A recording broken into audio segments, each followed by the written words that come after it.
All good? Good. Okay, so welcome to the second episode of the Purple Heart podcast. I'm here with Izzie Baker. I was about to call you a different name then. That's wrong. Izzie Baker. We used to go to school together, Bennett Memorial. I'm trying to think. The last time I saw you probably was at school. Yeah, literally. We sort of like were friends in like year 7, year 8, and then just kind of like fell out of contact. And you were a year above me as well. Yeah. But there was if I can find it, I'll find. There's this photo of us when we were younger.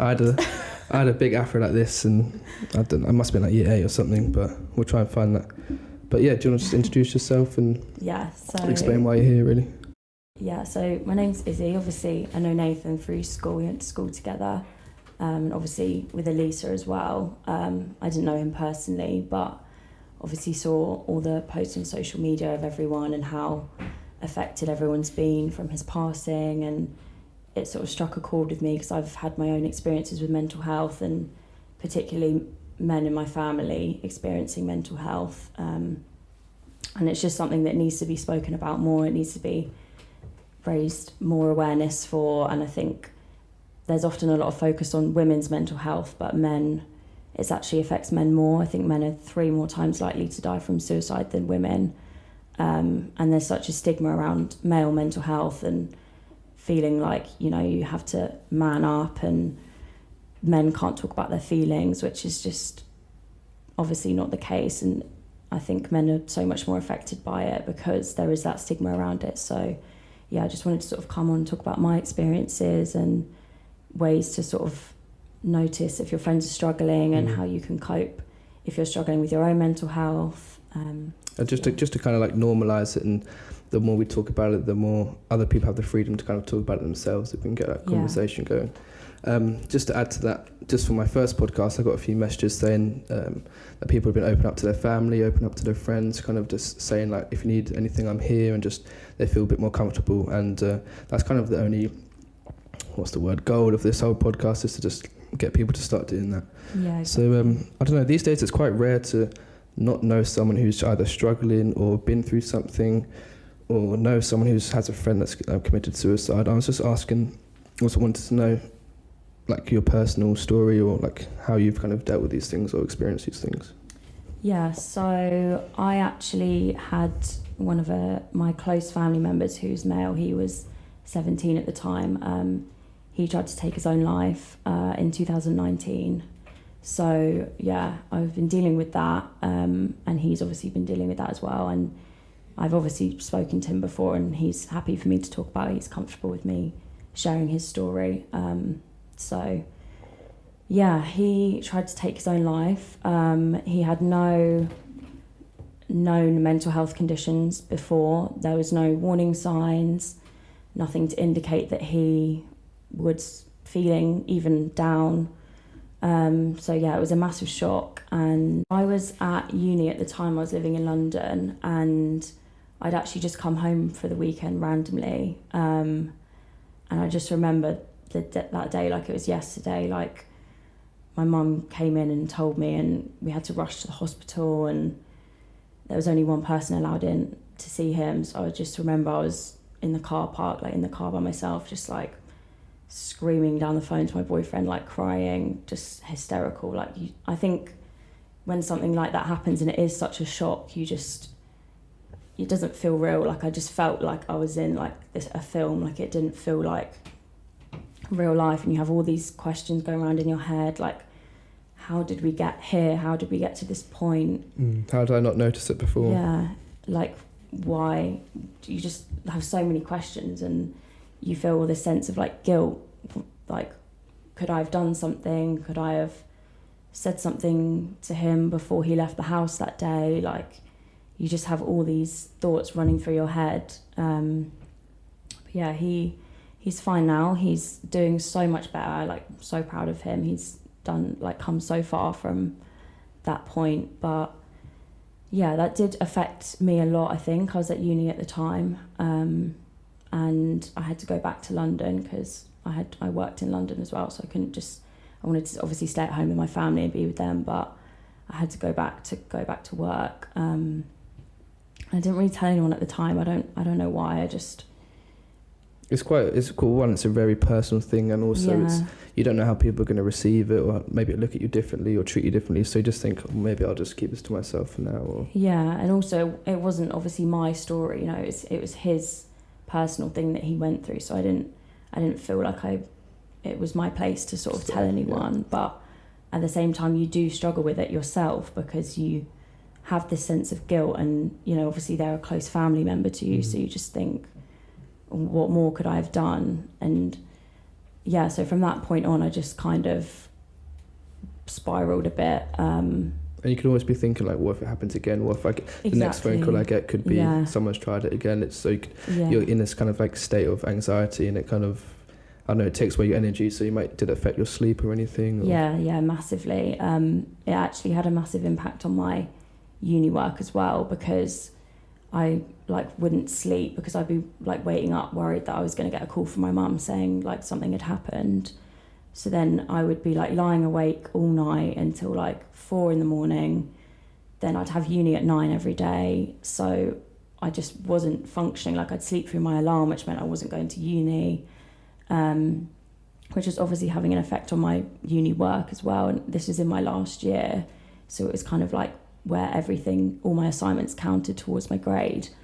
And I actually failed 2 assignments in that time period because I just couldn't bring myself to do the work. I didn't have the energy, I didn't have the motivation. I was just so stressed I couldn't think about anything else apart from that. So then it got to a point where I was basically called in by my tutor, and he said that I was going to get kicked out of uni because of these 2 assignments that I'd failed.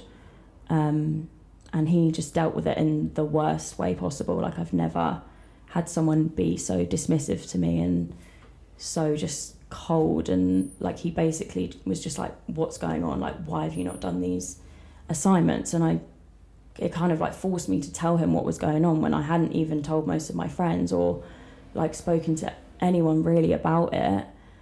I don't know, when someone puts you in that uncomfortable situation, you feel I don't owe you anything. If I want to talk to someone about it, I'm going to talk to a professional, not you, who's just I don't know, he was just not understanding of my situation at all. And so I obviously told him what happened, and he was just well, why didn't you tell anyone?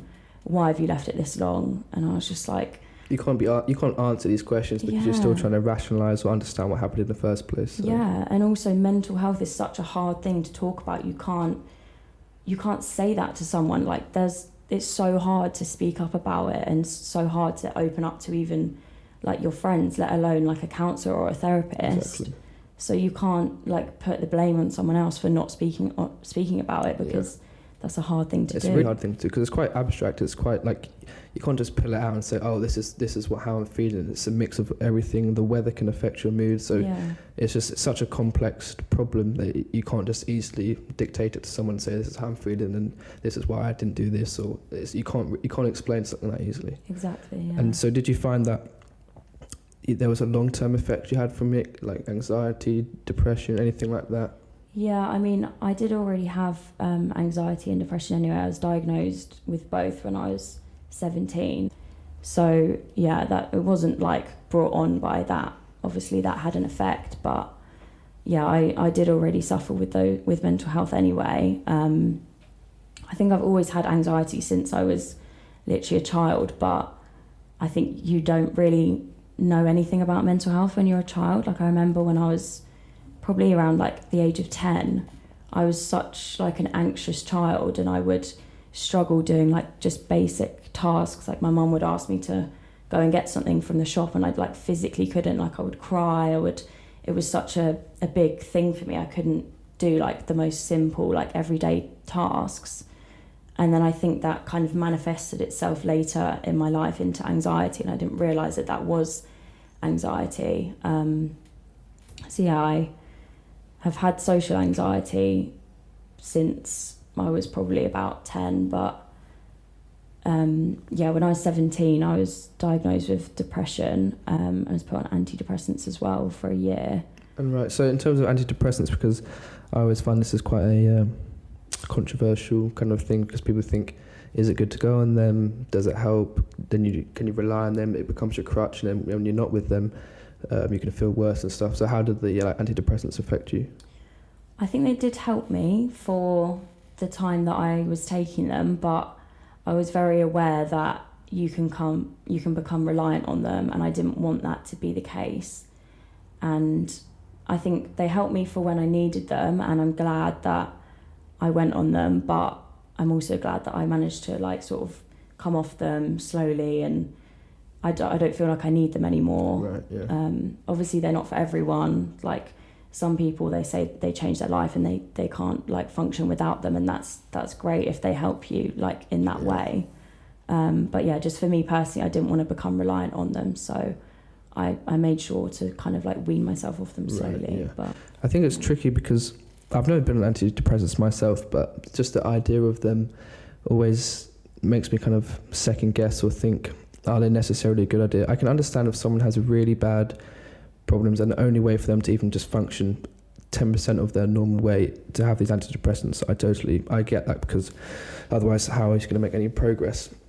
But at the same time, if someone has, say, like moderate anxiety or depression, and they think, okay, I'll start using these, then that they get that connection between, I'm sad, I'll use this to help me, and then it gets worse and worse and worse, and before like you said, you get reliant on them. So I think if anyone is prescribed them, and that's the thing, like we're talking about mental health, it's such a dynamic, broad, abstract thing. You can't just cure it with like these pills. Yeah. I think it's obviously they have good intentions, but I just feel long-term solution-wise, I wouldn't say they're the best. But I haven't done my research, so I can't really say, but just from what I've heard, it just seems that there is a deeper problem that needs to be addressed instead of just putting chemicals into your body to fix it. Yeah, definitely. I think that the thing that helped me the most was counselling and therapy. Like, more than antidepressants, that's such, like, talking to a professional is just so helpful, and I would recommend it to everyone. Even if you don't think you necessarily have a mental health problem, you don't think you're struggling with anything, like, there will be stuff that you can talk about, whether it's from your childhood or whether it's behaviours about yourself that you don't understand, like, why am I acting like this? Why do I react like this? You just learn so much about yourself, and I think that's such a valuable thing to be able to have. Obviously, I know therapy is not that accessible for everyone. It can be expensive, but there's ways around it. I know the NHS waiting list is long, but obviously you can get therapy and counselling on the NHS, or there's loads of free counselling online if you don't feel like you can talk to someone face to face. But yeah, that's the thing that I think helped me the most. Right. So in terms of therapy, we having like weekly sessions with like the same person every time? Yeah. Because I'm sure a lot of people who think like, oh, maybe I'll go for therapy, but then they feel a bit weird talking to a stranger. With your very first interaction, were you by yourself, with a parent, or? Yeah, so I was 17. It was after I'd basically just had a breakdown at school, and my head of year just referred me to the counsellor, basically. So yeah, it was on my own, and I've had a few different counsellors because you don't connect with everyone. I think that's the important thing, is to find someone that you do connect with and you can really like open up to, because it is hard to sit down in front of a stranger and just tell them your life story. Especially for me, I went to see the counsellor at uni, and he was a man, and I just didn't feel like I could connect with him. Just like, that's just a personal thing. I feel like I can open up easier to a woman professional. So yeah, I didn't go back to him, but it's all about trial and error. I just think you've got to find a therapist that works for you, and when you do, then it's great. It's great, it's good. So would you recommend it to most people? Yeah, definitely. Like you said definitely over antidepressants, because like you're tackling a problem, you're breaking it down. And how many sessions are you still doing counselling? How many sessions did you have? No, I'm not. I just did 6 sessions, but I mean, I've done it in sort of like blocks over time, over a couple of years. But yeah, I'm not having it anymore, but I definitely would have it again. I'd like to try CBT, cognitive behavioural therapy, which is mainly for anxiety, which I think is really good for sort of teaching you coping mechanisms and stuff.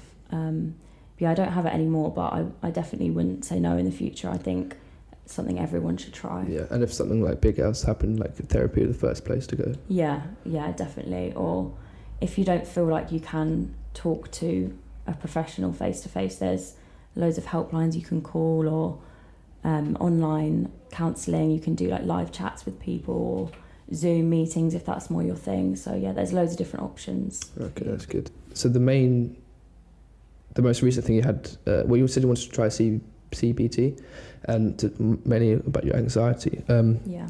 In terms of your anxiety, because it's social anxiety, what's been like the biggest hurdle or like the biggest obstacle that you've had to face, or something that you've not been able to do because of your anxiety?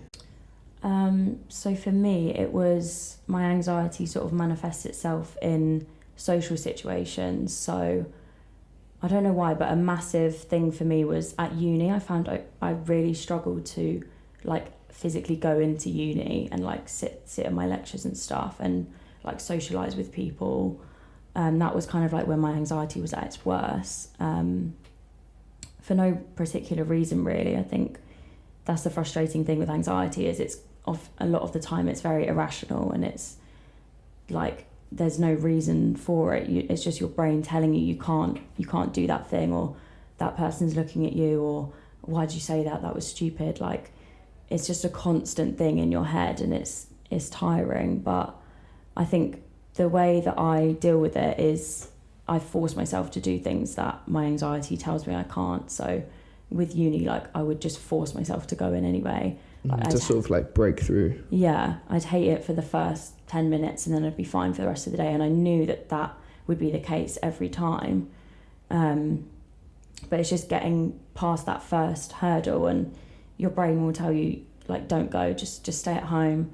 I think it's a lot easier to avoid situations that make you anxious and just say, like, for example, if you've got a party to go to and you're feeling anxious, just say, oh, I'm just not going to go because I don't want to put myself in that situation. But actually you'll feel so much better if you do go, and then you feel like you've conquered your fears and you've achieved something.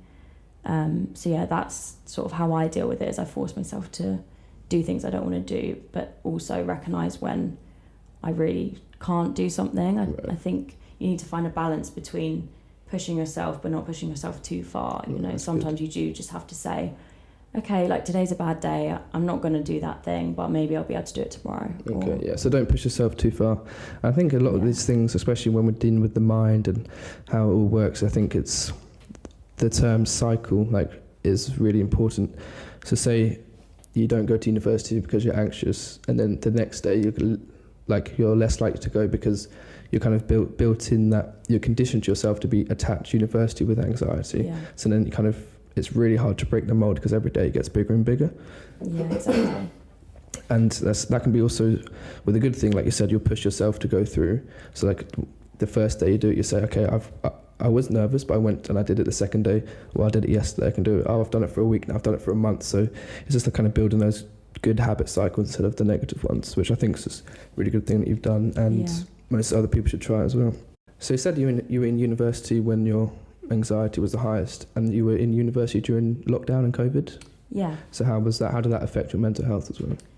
So I actually only was affected by COVID in my degree in the last 6 months. So I was in my last year of uni when the pandemic hit. So I wasn't affected too badly, to be honest, because obviously I wasn't enjoying uni anyway. So it was kind of quite nice to have a reason not to go in. And it meant that I was also furloughed from my job. So I had a lot of time to kind of focus on my uni work. So I was doing my dissertation at the time. So I just had all this spare time that I hadn't had before, where I wasn't working and I could just focus on uni work. And that was the part that I actually enjoyed of uni. I loved learning. I did fashion marketing, so I loved learning about everything that we learned about, but I just hated the actual going into uni and socializing. It just was really triggering for my anxiety. So to take that away and just be able to focus on the subject that I was actually passionate about was quite nice. But obviously I know so many people have struggled with COVID, and especially at uni, the support has just been non-existent. I know my uni didn't support us at all. They didn't even send emails around, just checking up on people. They just didn't care at all. Yeah, no extra support was offered, and no financial support either. I think that's a really big thing for a lot of people. Like, I know a lot of my friends who are paying for houses that they've not lived in once this year. Like, they've been at home the whole year because of COVID, yet they're paying rent for a house they're not living in. Like, there's so much financial stress and emotional stress surrounding. Which then can go hand in hand, and if someone's financially stressed, they can become mentally stressed as well. Exactly, yeah. Yeah. And was anyone close, anyone around you that was affected that you could see, and you kind of see how they were before the pandemic and how they were after? So one of my male friends, actually, he was really affected by the lockdown.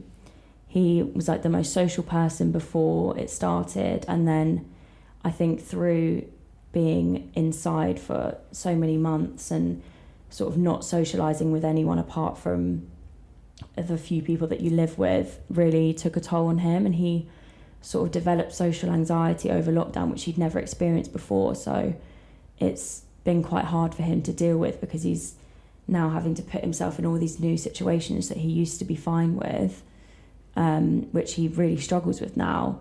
So I've been sort of like trying to help him with that and telling him like my coping mechanisms that I find helpful and stuff. But it's hard because every person's anxiety is different, and what works for me might not work for him. So it's kind of, you can give someone advice, but it might not be the thing that works for them. So but the fact that you're just speaking about it anyway is going to be helpful in itself, and you might not be able to give direct support, but the fact that he can get something off his chest can help him out as well.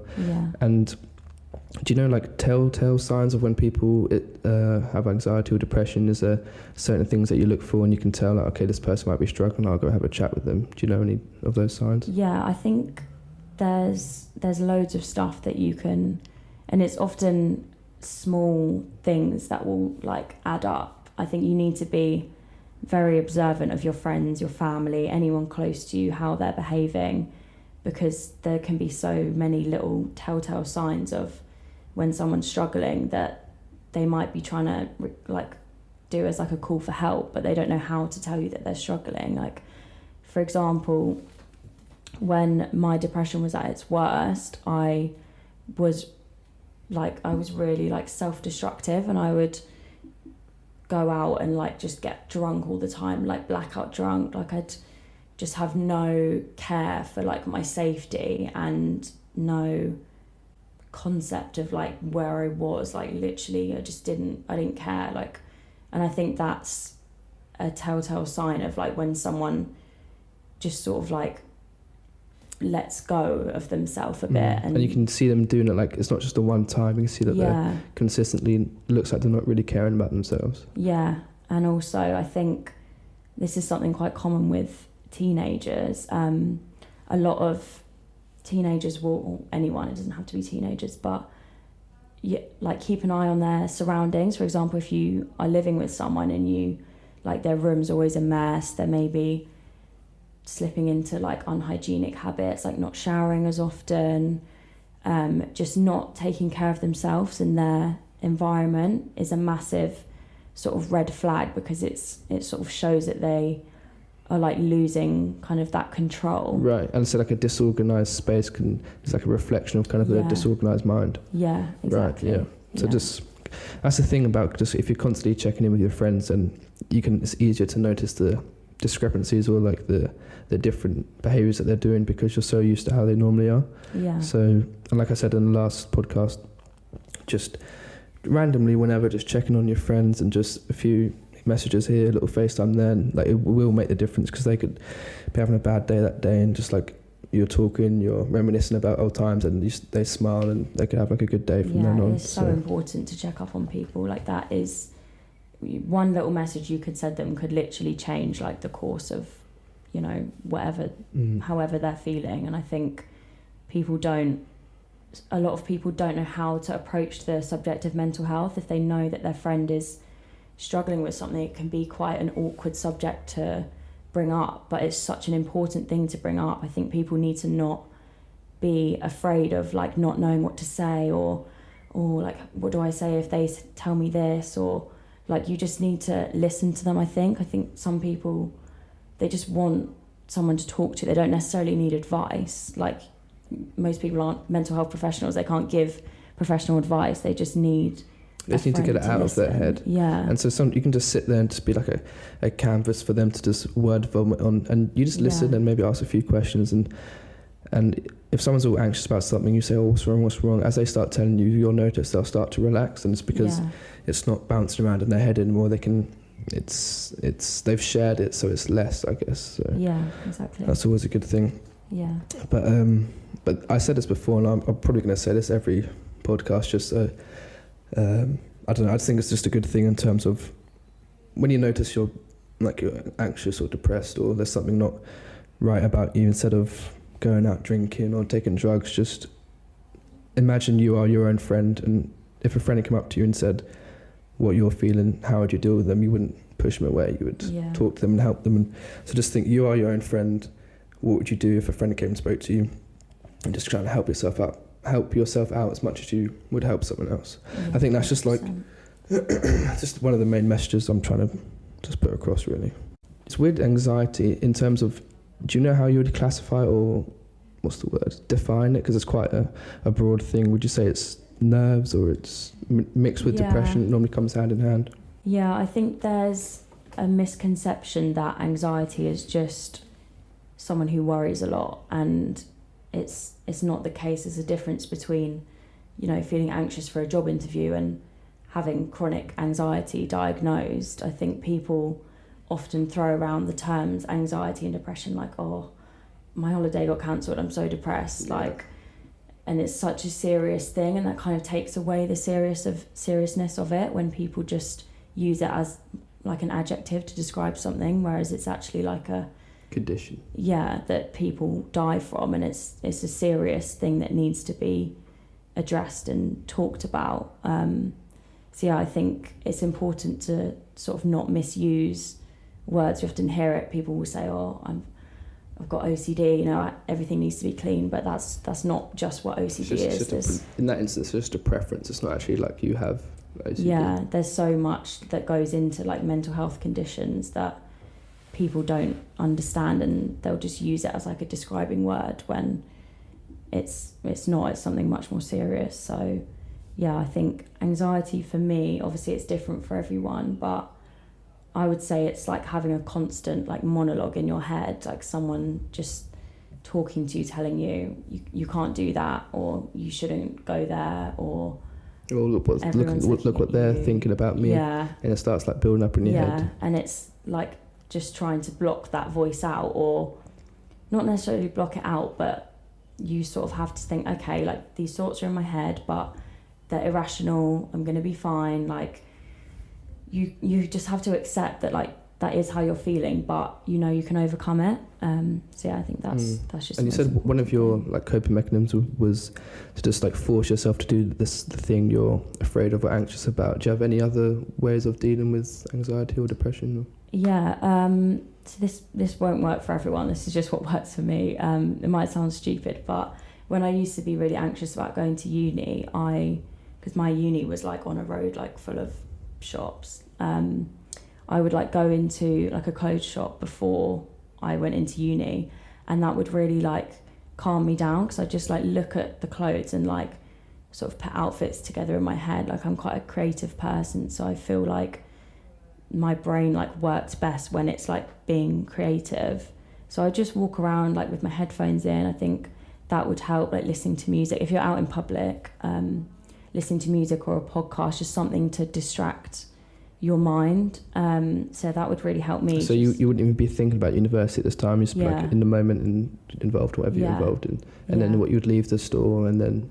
Yeah, and then I'd feel like much more relaxed and just like, okay, I can do this. Like, yeah, so that helped me. And I think also breathing techniques is a really good one, because anxiety basically makes your heart rate go faster, which makes your breathing like more rapid, which can just make you feel even more stressed out and like overwhelmed and feel like you can't control like how you're breathing. So I think just like taking a second, like if you need to, just wherever you are, just leave the room, or you know, go somewhere quiet and just like really try and like just calm yourself down, just slow down your breathing, like deep breaths is something that really helps me.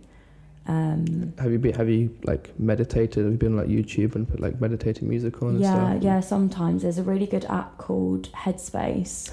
Yeah, I've used that app, yeah, which is just like 5-minute meditations, and there's loads of different ones, but there's ones for like sleep, or you can put it in your headphones if you're in public, and you just, it's not literally like sitting there meditating like cross-legged. It's not, you're not yeah. It's but yeah, it's really good for just to have a voice in your head to kind of that isn't make your you own. feel like less alone, and to help you like rationalize your thoughts. That's good. It's funny you said Headspace, because I forgot I used to use that because when I used to have like kind of like strong anxiety, and especially before I went to sleep, I'd be fine like before bed. I'd lie in my bed and then just my heart rate would start going, and when I closed my eyes it was so vivid. Yeah. So I was exhausted, but I could not get to sleep because I was just so anxious. I couldn't even explain why I was anxious, and I'd start thinking about like all the bad things I've done, or just like start thinking about certain situations which didn't even happen, but I was like, oh, what would happen in this situation? It just goes on and on and on. But then someone told me about Headspace one time. I put like, there's like different 5 minutes, 10 minutes. I just put like 10 minutes on, headphones in, and just before I knew it, I realised I was asleep. So yeah. And that's the thing, like, because sleep is so important. If something is really disrupting it, it's good to get like a hand on that quite quickly. Yeah, if it is Headspace, or you have like a 5-minute routine you do every time before you go to bed.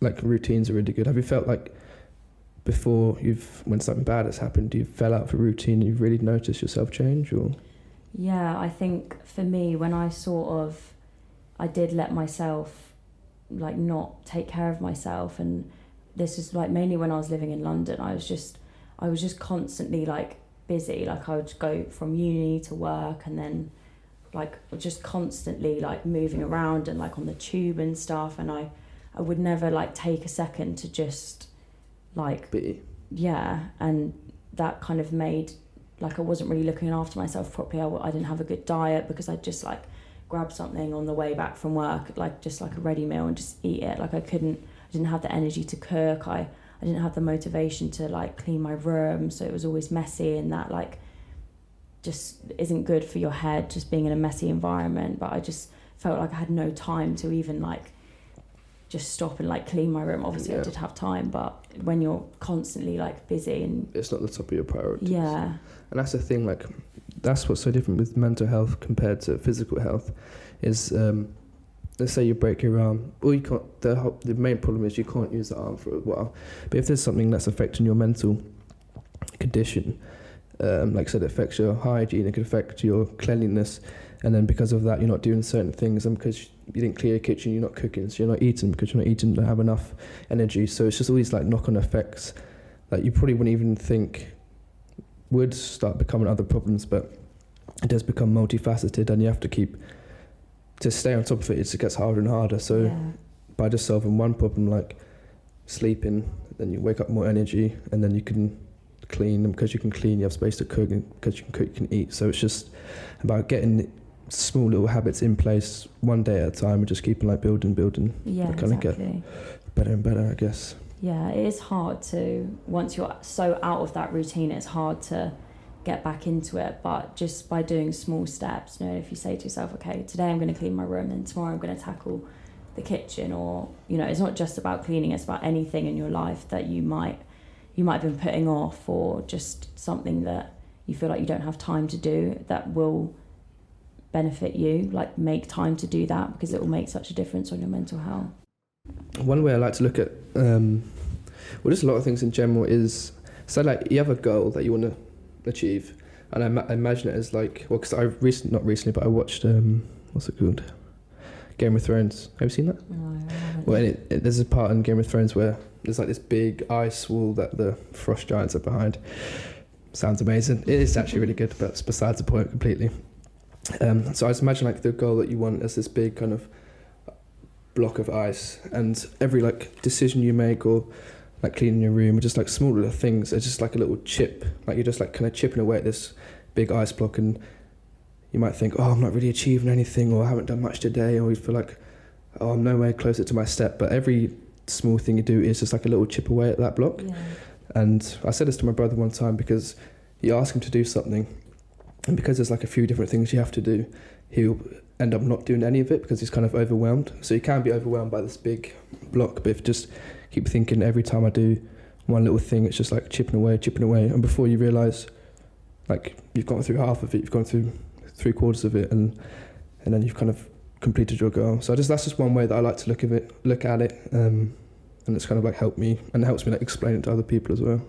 Yeah, I think it's important to also reward yourself for those small achievements. 'Cause I Definitely. a lot of the time it can be that small thing that's stopping you from doing the bigger things. If you get past that, it's like you're one step closer to you know, the thing that you were struggling with. Like an endless staircase, like you feel like you're never going to get to the end. Say there's 10,000 steps, you take one step, you go, it's hardly started. You get halfway through, and it's when you look back and realise, look how far I've come. So I guess it's like taking those points of every now and then, reevaluating yourself, looking at yourself and being like, well, a year ago today I couldn't even leave the house because of how anxious I was, but now I'm going to parties, and maybe I'm not speaking publicly, but it's still like a massive step that you've done, and it is just a journey, and it does take time, and you can't master something in a short period of time. So yeah, definitely. That's something my friend said to me as well. When I told her I was coming on the podcast, she was like, I can't believe it. Like, if you would have told yourself 2 years ago that you'd be sitting on a podcast talking about it, like, I was like, yeah, you're right. Like, you don't even stop to kind of look at how far you've come. Like, I know that I wouldn't have done this even a year ago. Right. So yeah, it's just like recognising those achievements and, you know, giving yourself a pat on the back. And now look at you, doing well, giving advice to other people.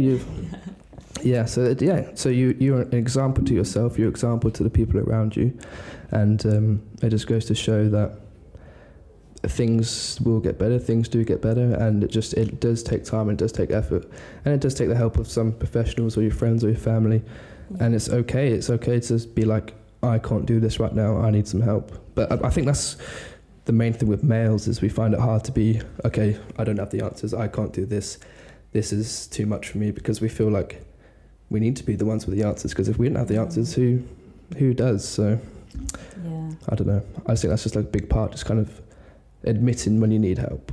I think that's such an important thing for males especially to talk about, because I think one person talking about it can kind of spark the conversation, and I think a lot of men and boys, I'm just stereotyping here, but there's a lot of like toxic masculinity and like, it's like feminine to show your emotion, and it's not okay for men to cry, you know, it's weak, it's seen as a sign of weakness, and actually it's a sign of massive strength to come out and say that you're struggling and say that you need help. Like, so many people don't have the strength to do that, and it takes a lot. So I think it's important for men and boys to kind of, if their friends do open up to them, it's so important not to, you know, like take the piss out of them and dismiss it, because it's taken a lot for them to even get to that point to say that they do need help. And it might just be like a throwaway comment or a joke. You say, "Oh, stop! Don't cry about that." And for you, it's just a throwaway comment. You don't think anything of it. But that the person you said it to, they can take it and be, "Well, look! Every time I open up to my friends, they shut me down. So why would I even bother?"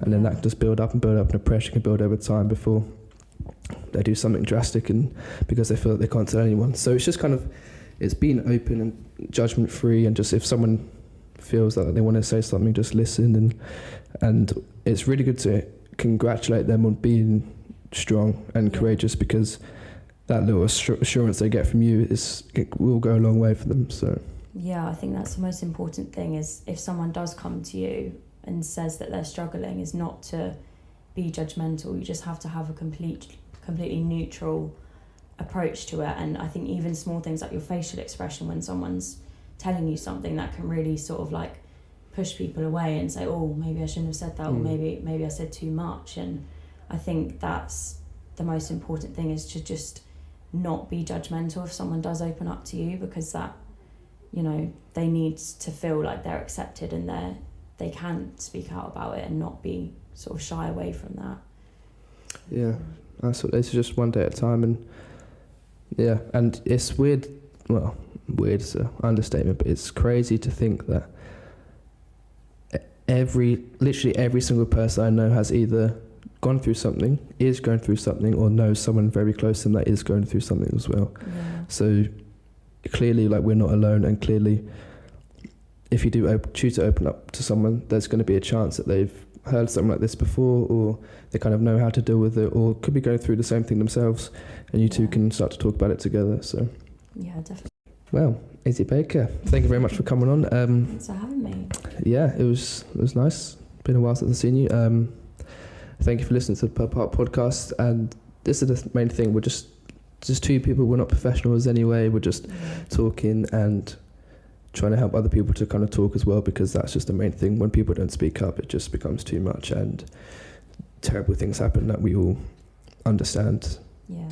So, yeah, just kind of coming together and getting through it together. Yeah. Sweet.